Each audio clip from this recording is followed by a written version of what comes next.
LeakedSource is down, maybe for good. DoubleFlag seems to be selling bogus data on the black market, and where, we ask, is the Ripper review? Fancy Bear is back. Actually, she never really left. Now snuffling at British and German networks. Saudi Arabia remains on Shamoon alert. The Dridex banking Trojan has reappeared in an improved version. And tech support scammers get scammed. Don't try this at home.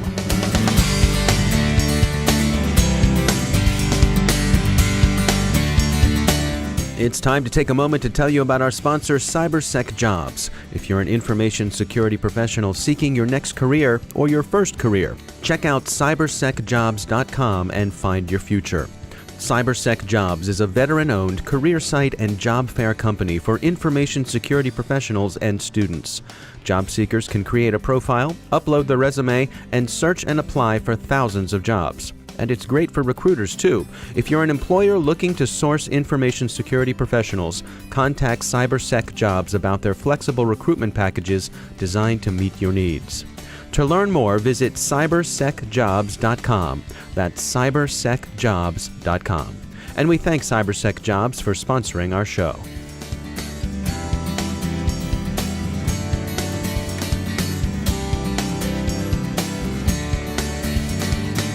Major funding for the CyberWire podcast is provided by Cylance. I'm Dave Bittner in Baltimore with your CyberWire Summary for Friday, January 27, 2017. LeakedSource, gray market purveyors of access to stolen passwords, is down, possibly for good. Someone with the handle LTD, claiming to be in a position to know, said yesterday on an online forum that LeakedSource had been raided by U.S. authorities, shut down, and gone for good. The U.S. Justice Department has primly declined to comment, but the word on the virtual street is that the feds took them down. LeakedSource had specialized in finding and selling stolen credentials they discovered in various dark web dumps. One of the bigger breaches whose results they scooped up involved Twitter, with 32 million accounts, Dailymotion, with 85.5 million records, and Weebly, with 43 million accounts. LeakedSource had been much criticized for their trade. People generally believe they should have quietly notified victims, as opposed to cracking passwords and making them available for anyone. But journalists and others have made more or less reluctant use of LeakedSource in their reporting. More evidence of the lack of honor among thieves emerges at week's end. DoubleFlag, the criminal group who's been selling data stolen from large Chinese ISPs, claims to have stolen data on 126 million individuals from U.S. Cellular. And of course, they'll sell the data to you. But U.S. Cellular tells Hackreed they've investigated, and DoubleFlag's wares are bogus. There's been no breach, and it's all a lot of hooey. Is DoubleFlag about to get a bad review on Ripper? SecureWorks reports that Fancy Bear, the Russian GRU outfit famous for compromising the U.S. Democratic Party's National Committee last spring, has been found in a British television network, unnamed for legal considerations. Fancy Bear established persistence in July 2015 and wasn't detected for a year, which is interesting given Fancy Bear's relative noisiness compared to its sibling Cozy Bear. As happened with the DNC, Fancy Bear seems most interested in email, and not only business email, but also email exchanged among reporters and producers working on stories. SecureWorks believes Fancy Bear got into the network back in July of 2015 and stayed undetected for a good 12 months. Such quiet persistence is interesting because Fancy Bear has the reputation of being pretty noisy. Her cousin Cozy Bear is the quiet one, which seems right given that they're respectively the GRU, that's Russian military intelligence, the equivalent of the US DIA and NSA, and the FSB, which is the KGB's successor organization. German authorities are also seeing an increase in activity that looks like Fancy Bear's. This pawing at media and political targets strikes many observers as battlespace preparation for this year's round of national elections in Europe.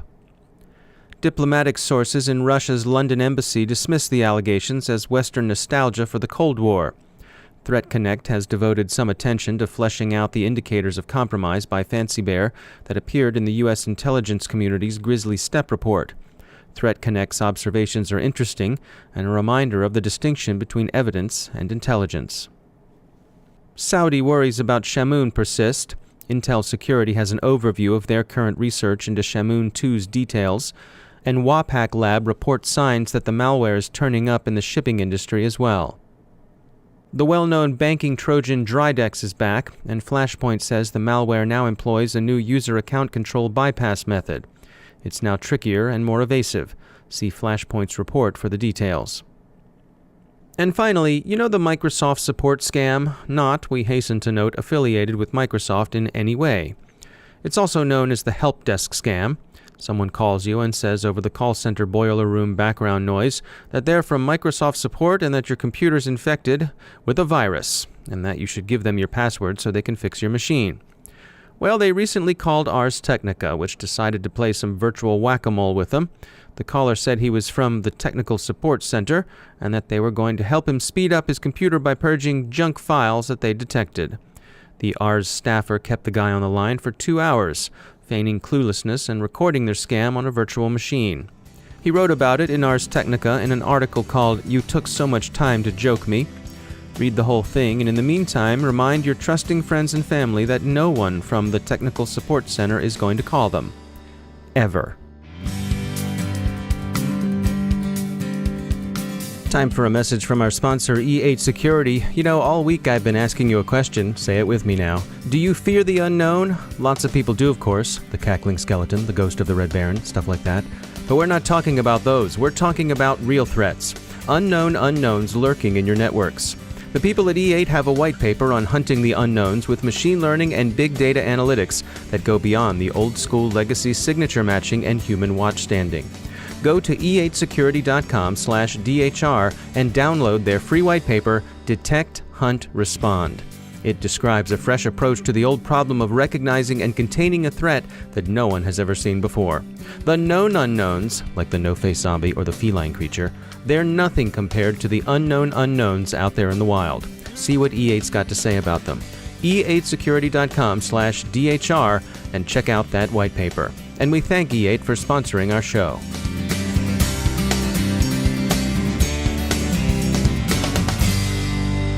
Joining me once again is Dale Drew. He's the Chief Security Officer at Level 3 Communications.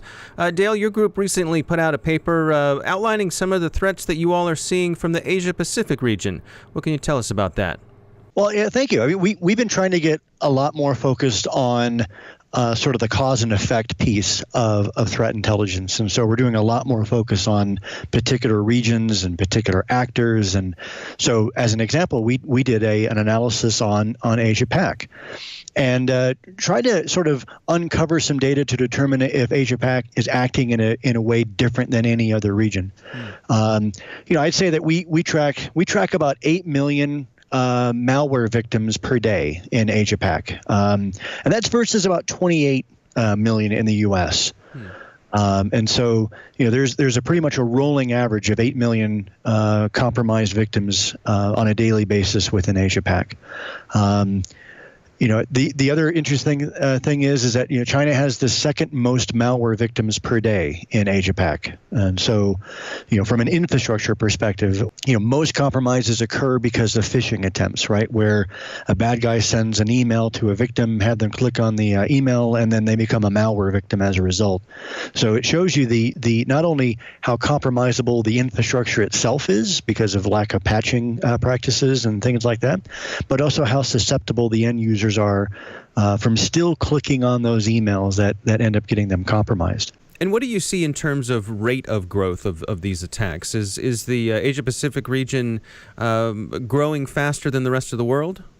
I would say that the Asia-Pacific region is growing at a little bit of a faster rate than say the United States, which is right now the largest set of compromised machines, but as an example, some specific regions in Asia-Pac, the Philippines as an example, that rate has doubled quarter over quarter, and we largely think that's because of accessibility and use of IoT devices in the Philippines. Asia-Pac in general is growing at a fairly small rate. Not as fast as the U.S., but some regions like the Philippines are absolutely doubling in size every quarter. And how does this all align with populations versus available connectivity compared to places like the United States? It tends to be a direct correlation to population as well as density of infrastructure. Especially, we are seeing a definite trend where a change in that trend where it used to be predominantly if you were hosting infrastructure, the country who was hosting the most infrastructure was the most compromisable. And that's why the U.S. is always on the top of the charts, because data center environment, critical infrastructure like DNS infrastructure and hosting providers being at the top of that list in the U.S. That trend is changing. Now it's turning into end users who are operating things like IoT and the ability for those end users to click on phishing email. And so we're seeing a lot more compromisable systems based not on where business-hosted infrastructure is, but where the consumers are. And so that's why you're seeing these enormous explosion in trends in these other countries like Brazil, Taiwan, China, and the Philippines, because the end users are discovering that by compromising those IoT devices, whether they're routers or cameras, they can compromise many more devices and have a much larger impact on being able to use those devices for malicious purposes. All right, Dale Drew, thanks for joining us.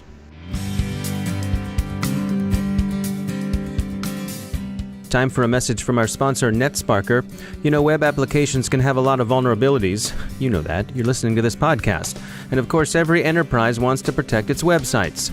But if you have a security team, you know how easy it is for them to waste time culling out false positives. You need to check out NetSparker. Their technology not only automatically finds vulnerabilities in web applications, but it automatically exploits them too, and even presents a proof of exploit.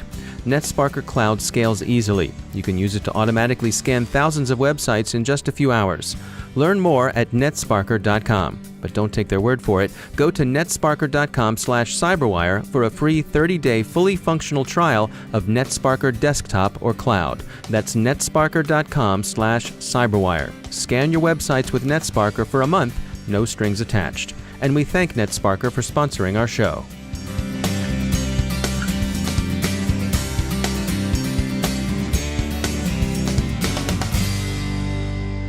My guest today is Vince Crisler. He's the CEO of Dark-Cubed, a startup cybersecurity company looking to make their mark with an easily deployed, cost-conscious cybersecurity platform.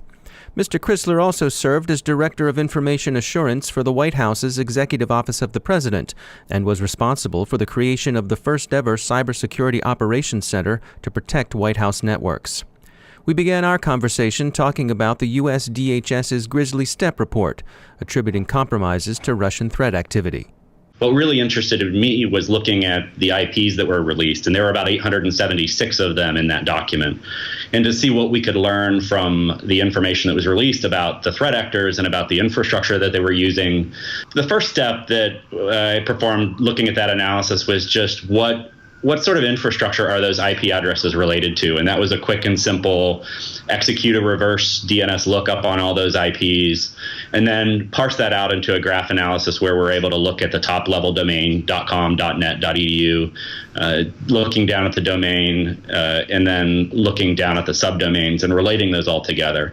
And so we were able to see there the influence of some of the online hosting providers, and also in a lot of those reverse DNS entries, I started to see a lot of Tor exit node sorts of information, which caused me to jump very quickly into looking at the DAN Tor nodes UK list and doing a mashup to see how many of those IPs actually were showing up as Tor nodes, which ended up being right around 25%, as I reported and as other people have reported.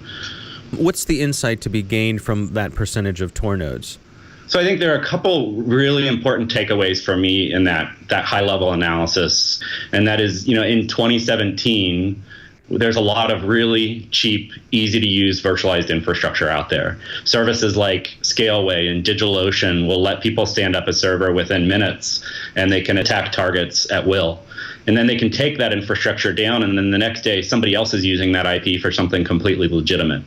And so the key concern for me is we've had a big focus over the last 5 years or so on information sharing within our community.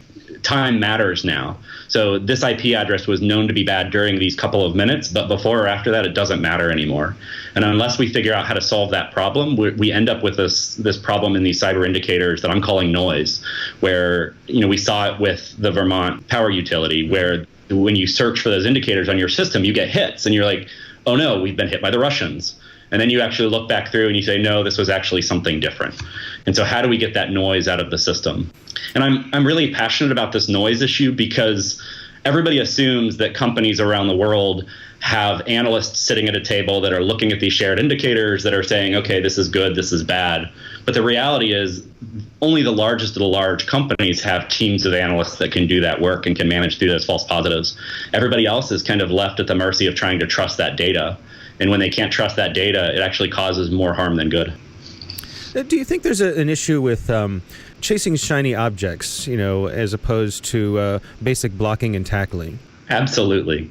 Yeah, I think it's very easy. Again, just like there are a lot of products out there that are focused on really hard problems that do a great job. I'm not disparaging these products because they do a great job of addressing very sophisticated threats. This creates this shiny object problem where it's, you need to do these 5 things, you need to do these 10 things, you need to do these 15 or 20 security controls. But the problem with kind of boiling down cybersecurity risk into the top 5, top 10, top 20 is every company's different. And if you just say these top 20 things are the most important to focus on, and you're going to manage 80% of your risk, the adversaries are just going to move to something else. And the companies will have spent all their time, money, and energy kind of solving risk when the adversary just moves around them. This isn't about just putting a technology control in place. This is about managing risk to a company. And that's not necessarily a core IT function. Us IT folks are good at solving problems with technology, but we also create other problems and we miss things. I'm curious, if I could switch gears a little bit. I'm curious about your experience in the White House. Yeah, so it was quite an interesting experience. I got there in probably September of 2007, and I was there through March of 2009. And so it's a little over 8 years ago that I started, and I got to go through an amazing but traumatic experience called presidential transition, which a lot of folks are going through right now. And there are so many things that happen behind the scenes that people don't realize. And this is the largest peaceful transfer of power in the world, and it's a pretty phenomenal event to watch. But from a technology perspective, if you think about every IT system that's at the White House, whether it is the system that's storing the president's diary, to email, to file stores, and everything is subject to records requirements under the Federal Records Act or Presidential Records Act. And for those things that are subject to the Presidential Records Act, which are all the political appointees' information, that has to be off the network by the time the inauguration happens. And you all were doing, you were blazing a trail there when you were there, yes? Yeah, and I think what's really fascinating to me about presidential transitions and the last couple, when we think about 8-year time gaps, if you think about the technology advancements that happen in 8 years.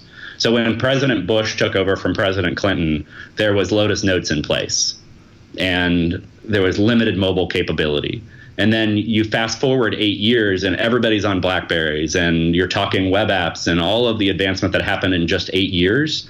And to manage to see that change that happens in those 8-year increments is incredible. And the stuff that the folks for the Obama administration are dealing with now with social media engagement and all of the other online applications and data stores that have to be archived and backed up because it's a part of our American history story. It's just incredible to see that speed of change and technology that happens.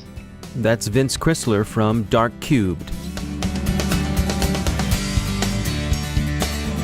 And that's the CyberWire. For links to all of today's stories, along with interviews, our glossary, and more, visit thecyberwire.com. Thanks to all of our sponsors who make the CyberWire possible, especially our sustaining sponsor, Cylance. You can find out how they can help protect your network at cylance.com. And a reminder that if you just can't get enough cybersecurity news here, I do a regular security segment on the Grumpy Old Geeks podcast. Word to the wise, the Grumpy Old Geeks is not a family show. There is salty language, but you may very well consider that a feature, not a bug. The CyberWire podcast is produced by Pratt Street Media. The editor is John Petrick. Our social media editor is Jennifer Iben. Our technical editor is Chris Russell. And our executive editor is Peter Kilpie. I'm Dave Bittner. Thanks for listening. Have a great weekend, everybody.